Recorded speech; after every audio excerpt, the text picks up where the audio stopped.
Hello, my dear SSC 2024. Thank you very much on behalf of my channel, and you are most welcome again to the next video. Today I will discuss punctuation marks for SSC 2024. You see on the board here Rule 7. Rules 7. Rule 7's, I mean that only 7 rules will complete or cover your punctuation mark question item. You see here only 7 rules. Only 7 rules will cover. How it's possible? Let's see. Okay. You see, number 1 is a full stop. Full stop. What is full stop? ফুল স্টপের অর্থ কি? ফুল স্টপের অর্থ হচ্ছে পূর্ণ বিরাম চিহ্ন। অর্থাৎ ওখানে আমরা বাংলায় যেমন কি দেই, দাড়ি দেই, ইংরেজিতে তেমন আমরা কি দেব? ফুল স্টপ দেব। কি দেব? ফুল স্টপ দেব। তো ফুল স্টপ আমরা কোথায় কোথায় ব্যবহার করব? এখন আমাদের এটাই হলো মূল প্রশ্ন। কোথায় আমরা ফুল স্টপ ব্যবহার করব? আমরা ফুল স্টপ ব্যবহার করব অবশ্যই 3টা সেন্টেন্সে। আমরা সাধারণত 5টা সেন্টেন্স মূলত জানি, সেটা হলো যে assertive, interrogative, imperative, optative, exclamatory. তো তার মধ্য থেকে আমরা 3টি সেন্টেন্স এর পরে অর্থাৎ শেষে আমরা ফুল স্টপ ব্যবহার করি। যেমন অ্যাসার্টিভ সেন্টেন্স। অ্যাসার্টিভ সেন্টেন্স যেমন I eat rice. I eat rice. Full stop. I eat rice. Full stop. Next, do your home work. Do your home work. Next, may God bless you. May God bless you. You see here, there are 3 sentences. I eat rice, do your homework, may God bless you. এখানে 3টা সেন্টেন্সের শেষেই আমরা full stop চিহ্ন দেখতে পাচ্ছি। তাহলে এই 3টা সেন্টেন্স মূলত কী কী সেন্টেন্স? একটা হলো অ্যাফার্মেটিভ বা অ্যাসার্টিভ, দ্বিতীয়টি হলো আপনার ইম্পারেটিভ, আর তৃতীয়টি হলো অপটাটিভ। তাহলে এই 3টা সেন্টেন্সের শেষে আমরা আমরা ফাইন্ড আউট করার পরে আমরা কী দেবো? ফুল স্টপ দেব। তো বাকি 2টা সেন্টেন্সের মধ্যে আমরা ফুল স্টপ দেব না। বাকি 2টা সেন্টেন্সে ফুল স্টপ দেব না। বাকি 2টা সেন্টেন্স কী থাকলো? আমাদের কী থাকলো? কোয়েশ্চেন মার্ক, অর্থাৎ ইন্টারোগেটিভ সেন্টেন্স আর এক্সক্লামেটরি সেন্টেন্স। আমরা ওটা পরবর্তীতে আসছি। তো আমরা ফুল স্টপের বিষয়টা আর একটু ক্লিয়ার করি। তাহলে ফুল স্টপ আমরা 3টা সেন্টেন্সের শেষে ব্যবহার করব। একটা হলো অ্যাফার্মেটিভ বা অ্যাসার্টিভ বা নেগেটিভ, তারপর হলো আপনার ইম্পারেটিভ, আর একটা হলো অপটাটিভ। তো এছাড়াও আমরা আবারও ফুল স্টপ ব্যবহার করি কোথায়? কিছু কিছু শব্দ আছে যেগুলোকে আমরা অ্যাব্রিভিয়েশন বলি, মানে সংক্ষিপ্তকরণ। যেমন মাস্টার্স অফ আর্টস। আমরা যদি মাস্টার্স অফ আর্টস লিখি, মাস্টার্স অফ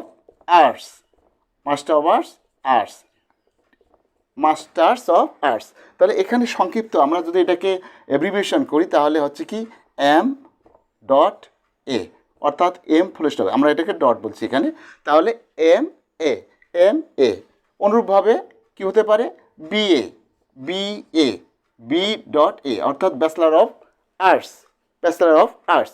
অনুরূপভাবে আমরা যদি এব্রিভিশনে আমরা এরকম কোনো শব্দ পাই তখন আমরা সেখানে অবশ্যই এখানে ডট ব্যবহার করব।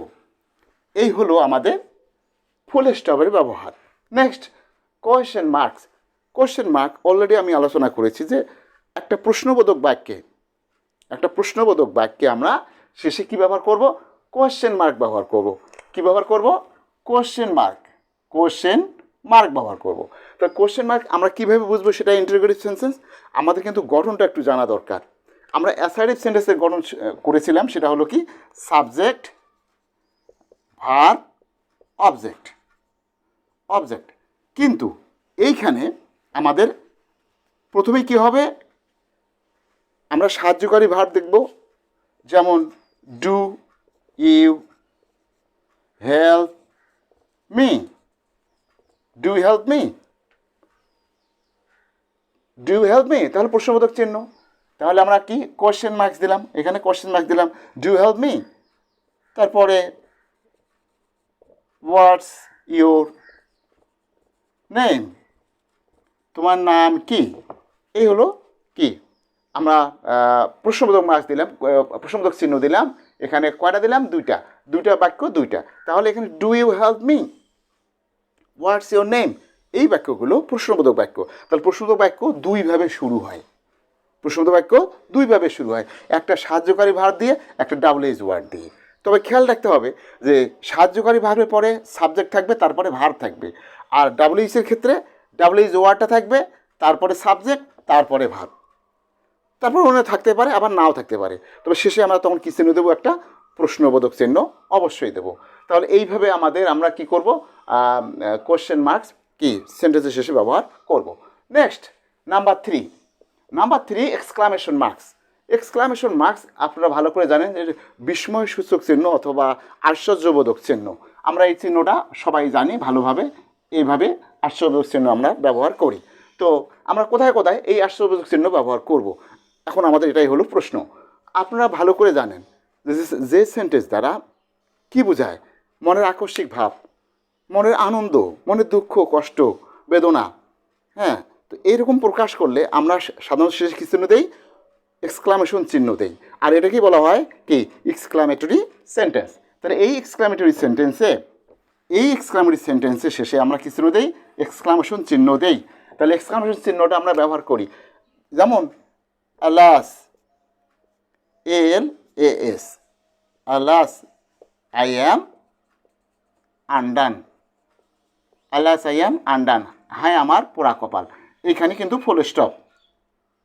এখানে ভালো করে লক্ষ্য রাখতে হবে, খেয়াল রাখতে হবে যে এখানে কিন্তু আলাসের পরে এক্সক্লামেশন সাইন, তারপরে আই অ্যাম আন্ডার, এইখানে ফুল স্টপ দেওয়া আছে। কারণটা কি, ওয়াই, এই শব্দটা আমাদের কি দুঃখ প্রকাশ করছে।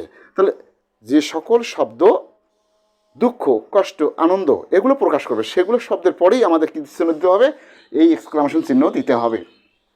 আর যদি পুরো বাক্যটাই যদি আমাদের কি দুঃখ কষ্ট বোঝায়, হ্যাঁ, বা আনন্দ বোঝায়, তখন সেই বাক্যের পরে আমরা এক্সক্লামেশন চিহ্ন দেবো।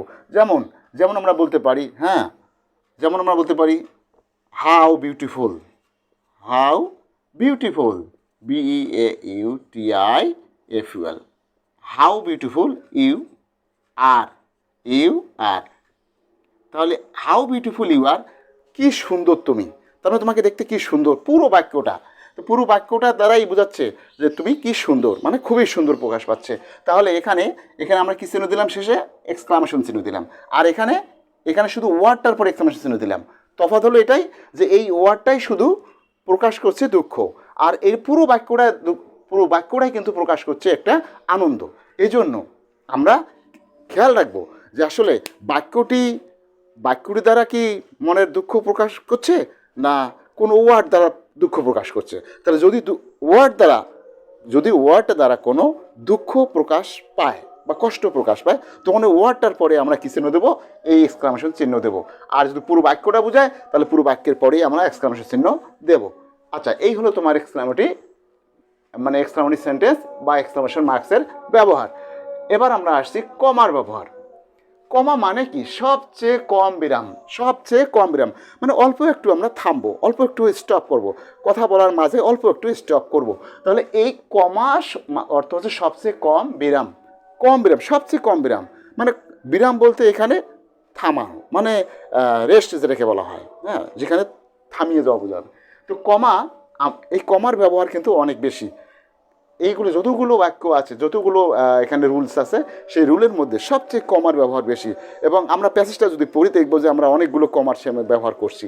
এনিওয়ে, আমরা আসল কাজে আসি, দেখি কমার ব্যবহার আমরা কীভাবে, কমা আমরা কীভাবে একটা বাক্যে ব্যবহার করব।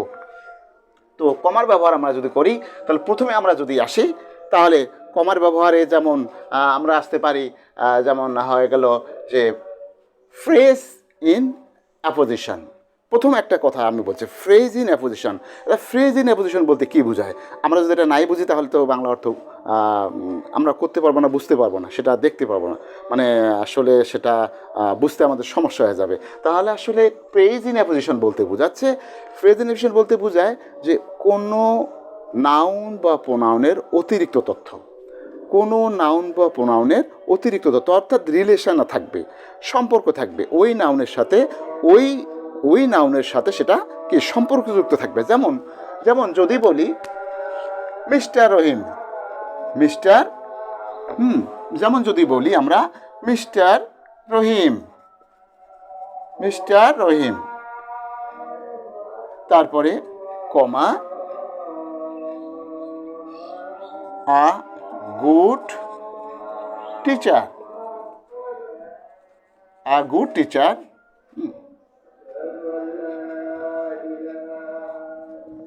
lives in village,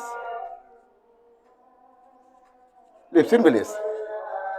আপনারা দেখতে পাচ্ছেন এখানে একটা বাক্য, mister Rahim a good teacher lives in village. তাহলে এখানে এই যে গুড টিচার, এই গুড টিচার ছাড়াও কিন্তু আমরা বাক্যটা কী করতে পারি, সম্পূর্ণ প্রকাশ করতে পারি, mister Rahim lives in village, তাহলে কোনো সমস্যা নেই। কিন্তু এই মিস্টার রহিম সম্পর্কে একটা অতিরিক্ত তথ্য দেওয়া আছে, সারা এ গুড টিচার, আর গুড টিচার। শুধু এটাই নয়, এইভাবে অনেক, যেমন হতে পারে যে মাই আঙ্কল, যেমন হতে পারে প্রিন্সিপাল, যেমন হতে অনেস্ট ম্যান, লাইক দিস। মানে এই রকমের অনেক তথ্য থাকতে পারে, যেগুলো আমরা কি করব, এই কমার মধ্যে, হ্যাঁ এখানে একটা কমা হবে, এখানে একটা কমা, অর্থাৎ অতিরিক্ত তথ্যের আগে এবং পরে কমা বসাতে হবে, অতিরিক্ত তথ্যটির আগে এবং পরে কমা বসাতে হবে। এই কমা বসিয়ে আমরা কি করব, এই বাক্যটা কমপ্লিট করব। আচ্ছা, অনুরূপভাবে আমরা আবার ভকেটিভ কেসের ক্ষেত্রে বলি। ভকেটিভ কেস কি? ভকেটিভ কেস হতো আপনারা অবশ্যই জানেন, ভকেটিভ কেস হচ্ছে সম্বোধন। সম্বোধন, এই Rahim come here, Rahim come here, Rahim come here, R H I M, Rahim comma, তো কাম হেয়ার, এখানে আসো, রহিম কাম হেয়ার, রহিম এখানে আসো। তাহলে এটা কি, এখানে এই যে রহিম ডাকলাম, ভকেটিভ, অর্থাৎ সম্বোধন করে বলা হচ্ছে এই রহিম কাম হেয়ার, তাহলে এখানে আমরা কি দেবো, কমা দেবো। আচ্ছা, নেক্সট আমরা কি আবার কি পাবো, সাবঅর্ডিনেট ক্লোজ। অর্থাৎ আমরা জানি সবাই যে প্রিন্সিপাল ক্লোজ থাকে, আবার সাবঅর্ডিনেট ক্লোজ থাকে, অর্থাৎ ডিপেন্ডেন্ট ক্লোজ থাকে। হ্যাঁ, তো ডিপেন্ডেন্ট ক্লোজ বা সাবঅর্ডিনেট ক্লোজ যদি বাক্যের প্রথমে বসে, তাহলে কিন্তু সেখানে কমা বসে। যেমন আমরা যদি উদাহরণের দিকে যাই, যেমন if you work hard, if you work hard, comma, you will shine in life, shine in life। তাহলে if you work hard, you will shine in life। তাহলে if you work hard, এই ক্লোজটাই হলো কি, এই ক্লোজটাই হলো আমাদের সাবঅর্ডিনেট ক্লোজ। তো subordinate ক্লোজের পরে আমাদের কি চিহ্ন দিতে হবে, আমাদের চিহ্ন দিতে হবে, কমা চিহ্ন দিতে হবে। আর সাবঅর্ডিনেট ক্লোজগুলো কীভাবে আমরা চিনব, যদি কোনো ক্লোজের সামনে লিঙ্কার বা কনজাংশন, যেমন আমরা বলি ওয়েন, ইফ, দো, অলদো, হ্যাঁ, অ্যাস, সিন্স, এরকমের যদি কোনো শব্দ প্রথমে থাকে ওই কোনো ক্লোজের, তাহলে বুঝতে হবে যে ওই ক্লোজটাই হলো সাবঅর্ডিনেট ক্লোজ। তবে এই সাবঅর্ডিনেট ক্লোজটা যদি বাক্যের প্রথমেই থাকে, অর্থাৎ শুরুতেই থাকে, তাহলে আমরা ওই ক্লোজটার পরে আমরা কী ব্যবহার করব, কমা ব্যবহার করব। নেক্সট আসছে আমরা আফটার স্যালুটেশন। আমরা অনেকেই লেটার লিখি, dear father, dear mother, dear Rahim, dear Salam. ওই ডিয়ার সালামের পরে অবশ্যই আমাদের কী ব্যবহার করতে হবে, কমা ব্যবহার করতে হবে। যেমন আমরা লিখলাম DEAR, dear Mina, dear Mina, comma, dear Mina, dear Mina, প্রিয় মিনা। এরপরে আমরা এখান থেকে লেখা শুরু করব। তাহলে স্যালুটেশন বোঝাতে আমরা কি বুঝি, সম্ভাষণ, অর্থাৎ এখানে কী দিতে হবে, আমাদের সম্ভাষণ বোঝালে কমা ব্যবহার করতে হবে। এভাবে আমরা কমার ব্যবহার করব। নেক্সট আমরা আরেকটা বিষয় আলোচনা করি, সেটা হলো এই কমার শুধু নয়, আরও আছে, সেটা হলো after phrase. After phrase, phrase আপনারা ভালো করে জানেন যে আফটার ফ্রেজ, ফ্রেজ এবং close, after phrase and close, এগুলোর পরেও অনেক সময় কি বসে, কমা বসে। যেমন আমরা যদি বলি যে যদি বলি রিডিং বুক, রিডিং বুক, বই পড়িয়া, you can gain knowledge, you can gain knowledge, you can gain knowledge.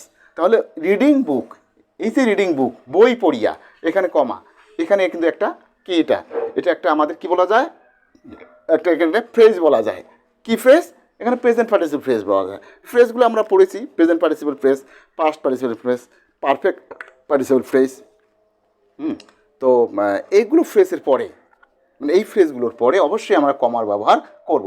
যেমন রিডিং বুক, বই পড়িয়া, তারপরে হতে পারে having done the work, perfect participle, মানে perfect phrase, perfect participle phrase.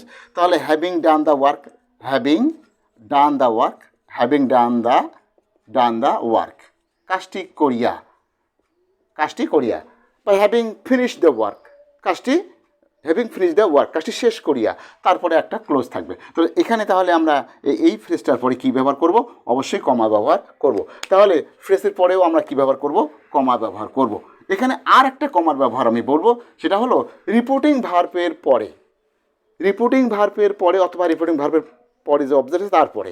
যেমন আমরা এটা ন্যারেশনে ব্যবহার করি, ডিউরিং ন্যারেশনে। যেমন একটা বলতে পারি হি সেড টু মি, সে আমাকে বলল, হি সেড টু মি, কমা, সে আমাকে বলল। এমন হতে পারে যে এখানে সেড নাই, মানে এখানে টু মি নাই, টু মি নাই, তাহলে থাকলো হি সেড, তাহলে এখানে হি সেড আছে, হি সেড, আর কিছু নাই, এখানে কমা, তাহলে he said I am ill, he said I am ill. তাহলে এক্ষেত্রেও কিন্তু আমরা কি করব? এই রিপোর্টিং ভার্বের পরে কমা ব্যবহার করব। আর রিপোর্টিং ভার্বের পরে যদি অবজেক্ট থাকে সেখানেও আমরা ব্যবহার করব, সেটা হলো ডিউরিং ন্যারেশনে। তো যাই হোক, এই হলো আমাদের কমার ব্যবহার। নেক্সট আমরা আলোচনা করব অ্যাপোস্ট্রফি। অ্যাপোস্ট্রফি, অ্যাপোস্ট্রফি মানে কি আমাদের জানা দরকার। অ্যাপোস্ট্রফি বলতে কি বোঝায়? এই অ্যাপোস্ট্রফি বলতে আমরা কি বুঝবো? তো অ্যাপোস্ট্রফি মূলত আসলে লোপ চিহ্ন, যেটাকে আমরা লোপ চিহ্ন বলবো। লোপ চিহ্ন বলতে হ্রাস, অর্থাৎ যেটা কমিয়ে দেওয়া। হয়তো একটা বড় ওয়ার্ড আছে, সেটা আমরা কমিয়ে দিয়ে ছোট করলাম, হ্যাঁ, সেক্ষেত্রে আমরা কি করব? অ্যাপোস্ট্রফি ব্যবহার করব। যেমন আমরা যদি বলি হি উড, আমরা এটাকে আমরা অ্যাপোস্ট্রফি ব্যবহার করলে, হ্যাঁ, আমরা কি পাবো? হি অ্যাপোস্ট্রফি ডি, এই। তাহলে কি হলো? আমরা এই WOUL, এইটুকু কি হয়ে গেল? আমরা বাদ দিতে পারলাম। তাহলে আমরা শুধু লিখলাম হিট, কি লিখলাম? হিট লিখলাম। তাহলে এই হলো এখানে অ্যাপোস্ট্রফির ব্যবহার। নেক্সট আমরা আরও অ্যাপোস্ট্রফি ব্যবহার করতে পারি। যেমন আরও আছে পজিটিভ কেজের ক্ষেত্রে, হ্যাঁ, যেমন বেলাস cap, BELAL apostrophe S, বেলাস cap. তো বেলাস ক্যাপ আমরা পরীক্ষার প্রশ্নপত্রে থাকলো কি? BELAL তারপরে S। এইটা তো কখনো হয় না, বেলালস হয়, বেলালগুলো, এটা তো হবে না। তাহলে কী হবে? এখানে আমাদের কি চিহ্ন দিতে হবে? একটা অ্যাপোস্ট্রফি দিতে হবে। তাহলে এটার নাম হলো অ্যাপোস্ট্রফি, অর্থাৎ লোপ চিহ্ন। তাহলে বেলালস ক্যাপ, তাহলে পজিটিভ কেজের ক্ষেত্রেও আমরা কি ব্যবহার করতে পারি? হ্যাঁ, অ্যাপোস্ট্রফি ব্যবহার করতে পারি। এখানে পজিটিভ বলতে কি বোঝায়? মালিকানা বোঝায়। কি বোঝায়? মালিকানা বোঝায়। তাহলে বেলালস ক্যাপ, এই হলো। আবারও আমরা অ্যাপোস্ট্রফি ব্যবহার আবারও আমরা পেয়ে যাব। সেটা হলো যেমন কিছু শব্দ আছে, যে শব্দগুলোর শেষে, আমরা কি দেখতে পাবো? যে শব্দগুলোর শেষে আমরা দেখা গেল যে মানে যে শব্দগুলোর শেষে এজ আছে, অর্থাৎ সেটা বহুবচন, কিন্তু সেটাকে আবারও কি করতে হবে? আমাদের অ্যাপোস্ট্রফি দিয়ে, হ্যাঁ, অ্যাপোস্ট্রফি দিয়ে আমাদের কি বোঝাবে, সেখানে মালিকানা অর্থ প্রকাশ করবে এই রকমের। যেমন যেমন আমরা বলবো girls school, girls school, GIRLS, girls school.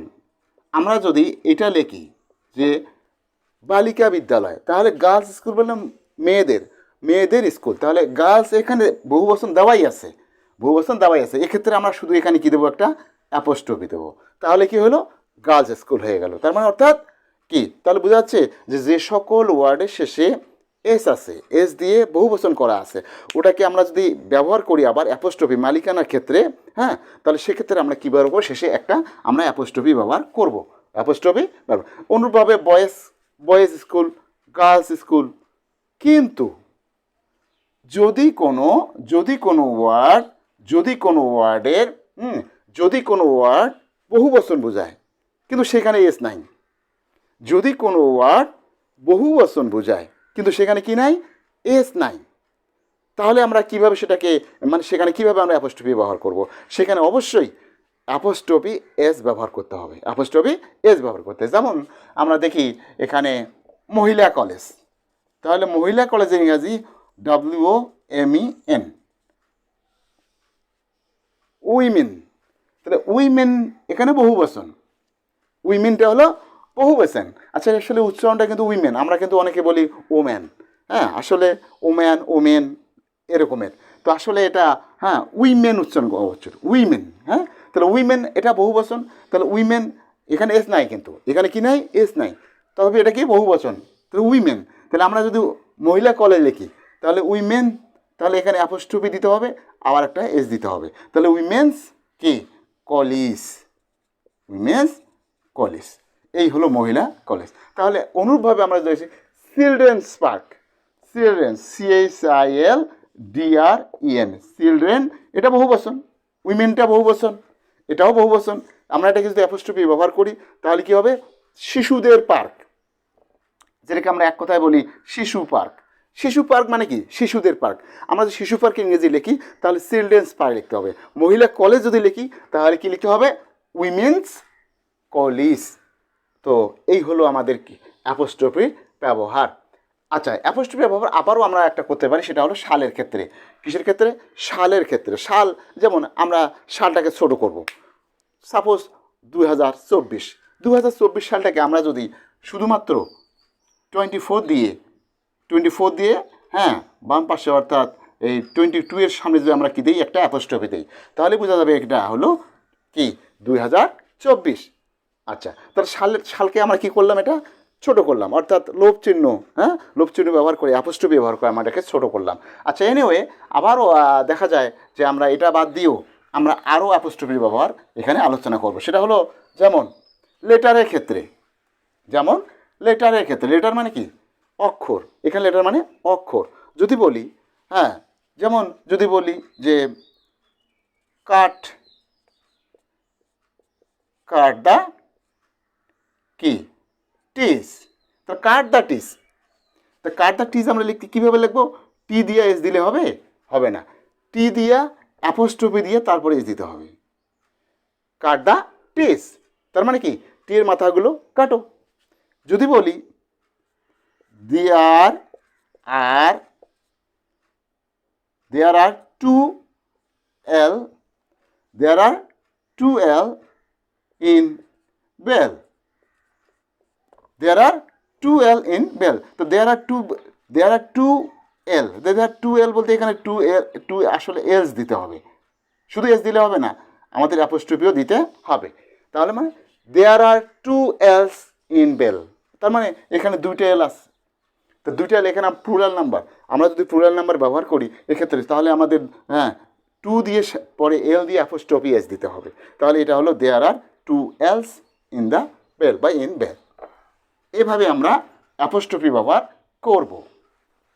আচ্ছা, তাহলে এই হলো আমাদের অ্যাপোস্ট্রফি ব্যবহার। নেক্সট আমরা আসছি কোটেশন মার্ক। কোটেশন মার্কস আমরা কীভাবে, কোটেশন মার্কস মানে কি, কোটেশন মার্ক হচ্ছে উদ্ধৃত কে, উদ্ধৃতি কে, উদ্ধৃতিমূলক কে, কোনো একটা কথা, একটা বাক্য।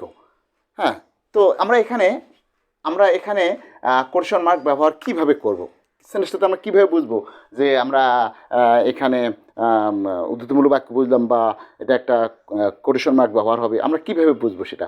তো কোটেশন মার্ক ব্যবহার করতে হলে আমাদের অবশ্যই বাক্যটা কী করতে হবে, বাক্যটা আমাদের জানতে হবে। তো বাক্যটাতে কী কেমন বাক্য, কী ধরনের বাক্য থাকবে, এই বাক্যটা হবে আমাদের, আমরা যে পড়েছিলাম ন্যারেশন, হ্যাঁ, বা উক্তি, ডিরেক্ট ন্যারেশন আর ইনডিরেক্ট ন্যারেশন। তো আমাদের ডিরেক্ট ন্যারেশনে এই কোটেশন মার্ক কিন্তু আমাদের ডিরেক্ট ন্যারেশনে ব্যবহার হয়, এবং সেটা হচ্ছে এরকমের যে কোনো বক্তা যদি কোনো কথা যদি কোনো কথা বলে, সেই কথাটা সেই কথাটাই আমাদের কি করতে হবে, কোটেশন মার্কের মধ্যেই, হ্যাঁ, কোটেশন মানে কোটেশনের মধ্যে আমাদের সেটা রাখতে হবে, যেটাকে আমরা বলি ইনভার্টেড কমা, যেটাকে আমরা ভাষায় বলি ইনভার্টেড কমা। যেমন হি সেড টু মি, যেমন হি সেড টু মি, সে আমাকে বলল আই অ্যাম ইল, আমি অসুস্থ। তাহলে এখানে কিন্তু কোটেশন মার্ক ব্যবহার হলো, ইনভার্টেড কমা ব্যবহার হলো। তো সে কি বলল, সে আমাকে বলল, কি বলল, যা বলল, হ্যাঁ, তার স্পিচটা, অর্থাৎ তিনি যা বললেন সেটাই হলো একটা স্পিচ, এবং ওইটাকে আমরা কি ব্যবহার করব, ওখানে আমরা কোটেশন মার্ক ব্যবহার করব। আর এই কোটেশন মার্কটা ব্যবহার করার ক্ষেত্রে আমাদের সাবধান হতে হবে। আমরা কি করি, কোটেশন মার্ক ভালো মতো ব্যবহার করতে পারি না। এখানে হবে এইভাবে, আর এটা হলো উল্টা, মানে এই পাশ এইভাবে, হ্যাঁ, তাহলে এইভাবে আমাদের কোটেশন মার্ক ব্যবহার করতে হবে। তাহলে he said to me I am ill. আচ্ছা, এমন হতে পারে যে এমন হতে পারে যে এই স্পিচটা বাক্যের প্রথমে থাকলো, সেখানেও কিন্তু আমাদের কোটেশন মার্ক ব্যবহার করতে হবে। এটা থাকলো আই অ্যাম ইল, এখানে কিন্তু তখন আবার ফুল স্টপ না হয় কী হবে, কমা হবে। কমা হয়ে বললো হি সেড টু মি, এখানে কোনো কিন্তু পরিবর্তন নাই, কোনো সমস্যা নেই, হ্যাঁ। তো এই কোটেশন মার্কের ক্ষেত্রে কোনো সমস্যা নেই, শুধু পরিবর্তনটা হলো এখানে কমা আর ফুল স্টপ। তো যাই হোক, তো এখানে কোটেশন মার্ক আমরা এইভাবে ব্যবহার করব। তো যদি কোনো স্পিকার এরকমের কথা বলে, অর্থাৎ আমাদের খেয়াল রাখতে হবে যে আসলে ওই প্যাসেজটাতে সাবজেক্ট মানে বক্তার পরে সেড বা টোল্ড এরকম কিছু আছে কি না। যদি সেড বা টোল্ড থাকে তাহলে বুঝবো যে সেটা ডিরেক্ট ন্যারেশন, এবং সেই ক্ষেত্রে আমরা অবশ্যই এই রিপোর্টিং ভার্বের পরে কমা, অথবা রিপোর্টিং ভার্বের পরে অবজেক্ট যে কথা সেখানে কমা ব্যবহার করব। আর কমার ব্যবহার করার পরে যে স্পিচটা থাকবে, যে বাক্যটা থাকবে, সেই বাক্যটা আমরা কি করব, অবশ্যই ইনভার্ট কমা দ্বারাই বা কোটেশন মার্ক দ্বারা সেটা পূরণ করব। এইভাবে আমরা কি করব, কোটেশন মার্ক ব্যবহার করে একটা সেন্টেন্স কমপ্লিট করব। আচ্ছা, নেক্সট আসলো number 7। This is the last and very easy and very simple.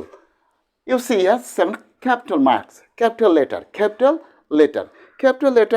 You know well that it is বড় হাতের অক্ষর। অর্থাৎ বড় হাতের অক্ষর আমরা কীভাবে ব্যবহার করব, আপনারা ভালো করে জানেন যে আসলে যে কোনো প্রপার নাউন, হ্যাঁ, যদি ব্যবহৃত হয় সেক্ষেত্রে সেটা যেখানে হোক না, বাক্যের শুরুতে, শেষে, মাঝখানে, যেখানে বসুক না কেন, এই সেন্টেন্স মানে এই নাউনটার প্রথম অক্ষরটা অবশ্যই বড় হাতের অক্ষর দিতে হবে। আর সেখানে যদি আমরা অনেক সময় বুঝি যে আসলে এটা সেন্টেন্সের মাঝখানে আছে, এই জন্য ছোট হাতের অক্ষর দেবো, এটা করা যাবে না। বাস বাক্যে শেষে আছে এটা ব্যবহার করবো, সেটা করা যাবে না। আমাদের এই নাউনটার প্রথম অক্ষরটা যেখানে, মানে প্রথম ওয়ার্ডটা যেখানে থাকুক না কেন, হ্যাঁ, সেটা প্রথমে মানে বাক্যের প্রথমেও বসতে পারে, শেষেও বসতে পারে, মাঝখানেও বসতে পারে। সেক্ষেত্রে আমরা অবশ্যই নাউনটার প্রথম অক্ষরটা কী দেবো, বড় হাতের অক্ষর দেবো। তো এই হলো আমাদের ক্যাপিটাল লেটার, হ্যাঁ, ক্যাপিটাল লেটার ব্যবহার। আর ক্যাপিটাল লেটার আসলে আমাদের অনেক সময় বুঝতে ভুল হয় যে আসলে এটা কি নাম বোঝাচ্ছে না কি বোঝাচ্ছে এরকমের। যেমন আবার নাউন বলতে বোঝাচ্ছে, যেমন BOY, বয় না বালক, এটাও কিন্তু নাউন।